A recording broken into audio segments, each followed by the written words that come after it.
మీకు తెలుసా భారతదేశంలో ఒకే ఒక వినూత్న పత్రిక ఉంది. దాన్ని పెద్దలు కాదు పిల్లలే నడుపుతున్నారు. దాని పేరు బాలక్నామా, అంటే పిల్లల గొంతు. ఇది పత్రికా రంగంలో ఒక విప్లవాత్మక ప్రయోగం.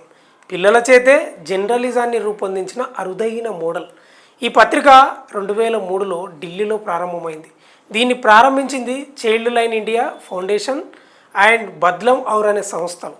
మొదట ఇది కేవలం కొన్ని మురికివాడల్లో నివసించే పిల్లల వేదికగా ఉన్నప్పటికీ ఇప్పుడు ఢిల్లీతో పాటు ఉత్తరప్రదేశ్, మధ్యప్రదేశ్, హర్యానా వంటి రాష్ట్రాల్లోనూ పిల్లల గొంతు వినిపించే మాధ్యమంగా మారింది.